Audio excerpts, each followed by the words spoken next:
Đen như tiền đồ chị dậu, đành như lời phán xét của bao công và mượt mà như một bản bolero. Đó là những gì hội tụ ở con hàng có mặt tại luận đàm Switch của chúng ta ngày hôm nay.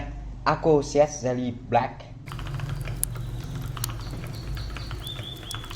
Ok, chào mừng toàn thể anh em đã đến hoặc là quay trở lại với Trà Đá Dạ. Thời gian trôi đi như chó chạy ngoài đồng. Thoáng cái, đây đã là luận đàm Switch số thứ 6 rồi anh em ạ. Thời tiết cuối tuần thực sự là quá đẹp, còn mình thì vẫn cặm cụi ngồi đây làm video để có trà cho anh em thưởng thức. Vậy anh em còn ngại ngần gì, tiếc gì hay là đắn đo gì nữa mà không bấm ngay like, subscribe và bấm nút chuông luôn nhỉ? Nó hoàn toàn free mà lại có thể cùng đồng hành đón xem những nội dung mới nhất, hay ho nhất đến từ Trà Đá Dạ. Ok, quay trở lại với nhân vật chính trong luận đàm Switch của chúng ta ngày hôm nay, Arco CS Jelly Black. Đây là con hàng được rất nhiều anh em mong đợi cũng như là ứng viên nặng ký cho hiệu năng trên giá thành là tốt nhất, mang theo những nâng cấp mới, những kỳ vọng mới của nhà Arco. Chúng ta cùng khám phá xem cụ tỷ em nói như thế nào nhé. Let's go! Đầu tiên là phần mở hộp và tản mạn, một trong số những con sở hữu hiếm hoi mà khi mua về chúng ta được mở hộp anh em ạ. Nói gì thì nói, thì mở hộp những cái sản phẩm hay là những cái con hàng nào đó mà chúng ta yêu thích cũng như là trông đợi thì cũng là một trong những cái trải nghiệm khá là phê và thú vị, đúng không anh em? Nhớ qua một chút về chiếc hộp của em, nó có thể thấy là phong cách đóng hộp rất là Arco, cũng rất là đẹp. Một chiếc hộp giấy bìa màu đen tuyền. Ở phía mặt trước chúng ta có logo Arco và tên của Switch Jelly Black. Cũng như là phía bên phải này chúng ta có một cái background, một đống các cái con Switch Arco CS Jelly Black xếp lại, nhìn rất là nghệ thuật. Vừa có cảm giác long lanh, trong trẻo và ngọt ngào như là những viên kẹo jelly, cũng như là vừa huyền bí và cuốn hút. Còn ở mặt sau chúng ta sẽ có các cái thông số kỹ thuật của em nó này và biểu đồ lực. Ok, và giờ thì mở em nó ra luôn thôi nào. Let's go. Khi mở ra, phía bên trong chúng ta vẫn có một cái hộp bìa cứng hai nắp màu đen tuyền, rất là đơn giản và giữa có một cái logo Arco khá đẹp. Mở ra thì chúng ta có một cái khay nhựa đựng 45 con Switch đen thui lùi như tiền đồ của chị dậu anh em ạ. Khay nhựa này thì cảm giác khá là mỏng manh và ọp ẹp, nhưng mà chắc cũng vừa đủ để bảo vệ cũng như che chắn sơ sơ cho em nó, cũng như là có thể che chắn bụi. Khả năng bảo vệ các cái con Switch của cái khay nhựa này thì chắc cũng phải tương đương với phần mềm bảo mật của BKV đấy anh em ạ. Chắc là Arco muốn kiểu tiết kiệm chi phí tối đa đây mà. Một chút tản mạn về Arco CS Jelly nói chung và Jelly Black nói riêng. Thì đây có thể nói là phiên bản Arco Switch thế hệ thứ 4. Chúng ta có lần lượt là Arco Switch V1, Arco Switch V2, Arco CS Switch và Arco CS Jelly Switch. Được phân phối chính thức tại Việt Nam sau sự thành công của các phiên bản như là V2 và CS. Thì Arco CS Jelly mang rất nhiều kỳ vọng để chiếm lĩnh cũng như là làm bá chủ thị trường Switch phân khúc bình dân và tầm trung. Nhưng chắc là đời không như là mơ, phân khúc lớn cũng như là có quá nhiều đối thủ cạnh tranh sừng sỏ. Và do đó thì người được lợi lại chính là các cái con nghiện mai thúy nhựa như anh em chúng ta, anh em ạ. Ok, tiếp theo chúng ta sẽ phân tích các cái thông số kỹ thuật của em nó nhé. Loại Switch Linear 3 pin, stem chất liệu PLM, POM kiểu chữ thập và có box. Housing chất liệu PC, màu đen trong suốt. Total travel 4 trừ đi 0,3 mm. Free travel 1,9 cộng trừ 0,3 mm. Actuation force 50 cộng trừ 5 g. Bottom out 60 g. Loại lò xo Progressive Spring. Từ các thông số kỹ thuật trên chúng ta có thể thấy Jelly Black có thể phù hợp lắp vào hầu hết các loại mạch hot swap từ 3 pin cho đến 5 pin. Stem PLM chữ thập có box giúp cho Switch kháng bụi tốt hơn, chắc chắn và im hơn cũng như là ít rung lắc hơn. Housing chất liệu PC giúp cho âm thanh giòn hơn, gọn hơn và nền nã hơn so với phiên bản Arco CS đời trước.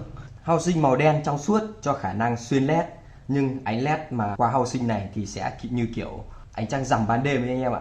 Cứ phải gọi là đầu giường ánh trăng rọi luôn. Loại lò xo Progressive Spring dài hơn, to hơn và có mật độ dày hơn.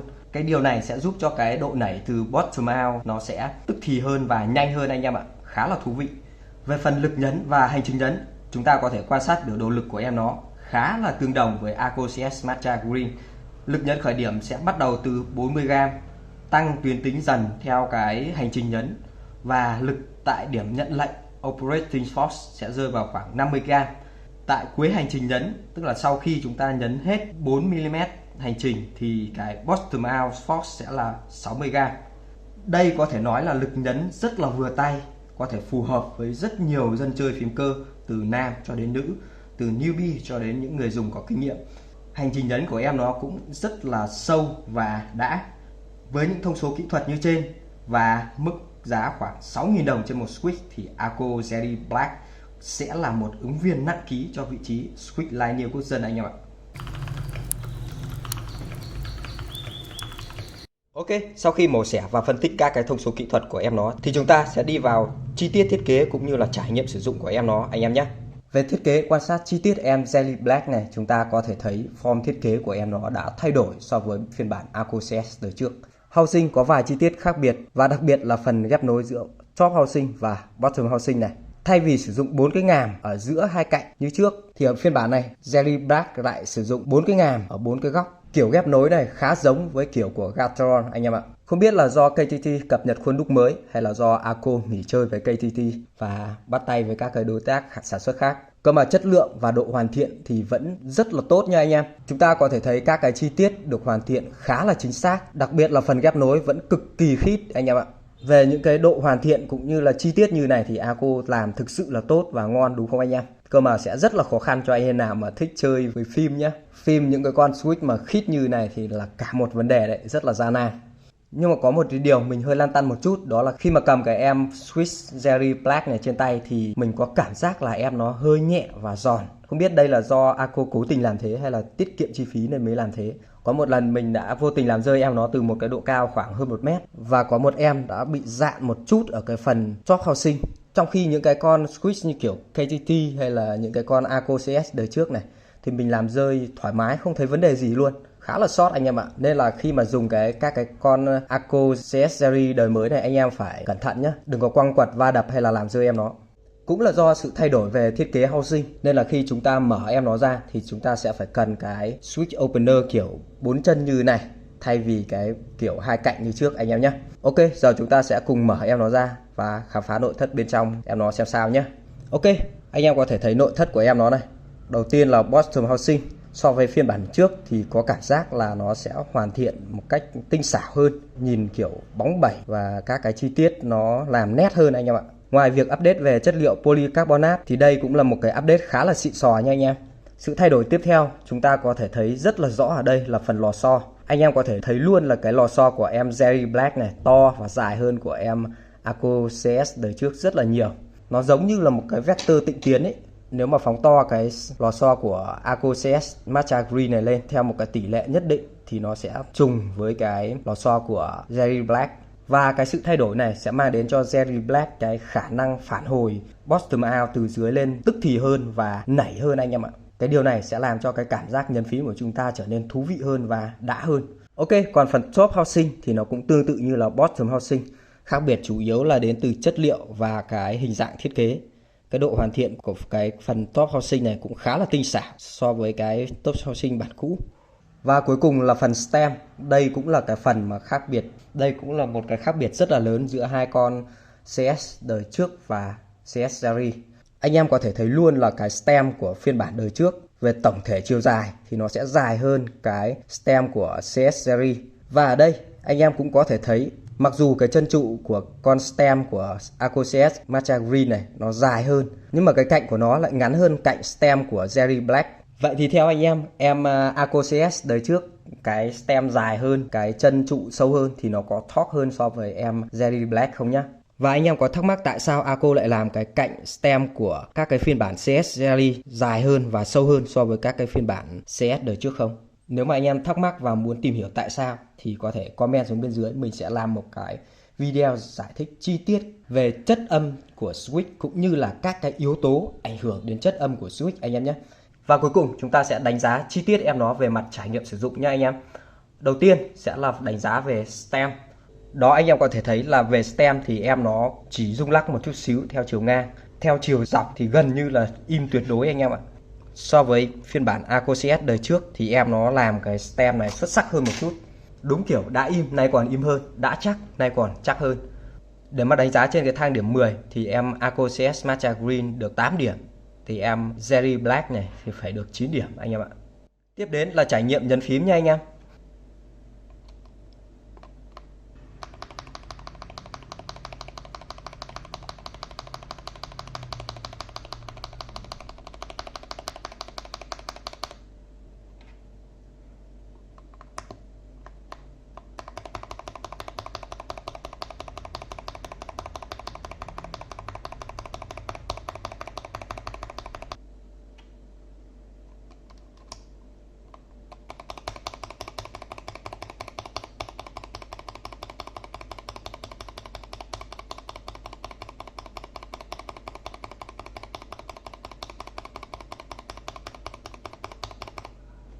Anh em cũng nghe và so sánh luôn cái chất âm khi mà chỉ đi với keycap không có skip nha anh em.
Ok, anh em có thể thấy là khi mà chưa loop ấy, nếu mà đi riêng với keycap, Jelly Black có chất âm đanh nhất, sau đó là CS Matcha Green và cuối cùng là Gatron Pro Yellow.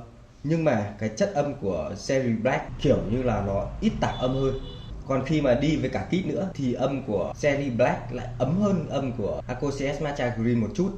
Và cuối cùng khi mà chúng ta loop switch thì cái chất âm của Jelly Black thực sự là đáng giá anh em ạ. Nó trở nên ấm hơn hẳn, ít clash hơn, chất âm sâu hơn và nó có sự mượt mà gần như là không có tạp âm.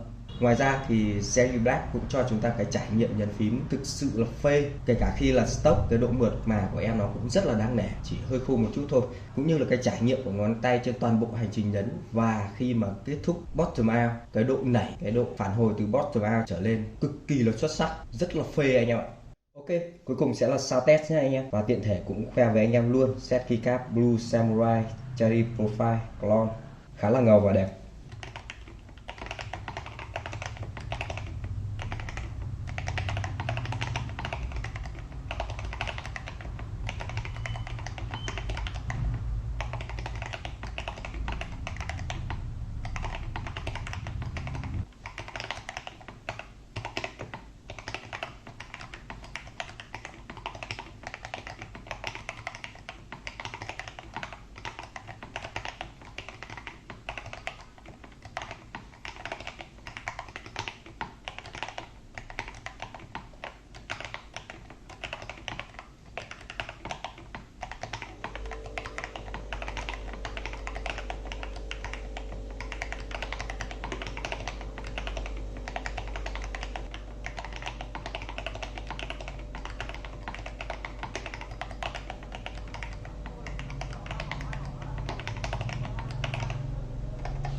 Ok, sau khi nghe sound test, anh em có cảm nhận gì về Cherry Black? Còn đối với mình thì mình thấy em nó có một cái chất âm khá là to, giòn và gọn mặc dù là chưa được loop. Và đặc biệt cái âm nảy lên này,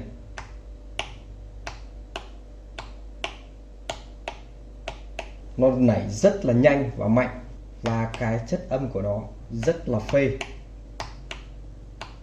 Cái điều này có được do chính cái lò xo Progressive Spring làm to hơn và dài hơn. Và test stock đã thấy em nó khá là phê rồi. Khi mà loop lên thì chắc là còn phê nữa. Và mình hẹn anh em một lần khác sound test với phiên bản full loop nhé. Ok, video lần này của Trà Đá Dạo xin được tạm dừng tại đây. Hẹn gặp lại tất cả anh em trong các video lần sau. Thank you.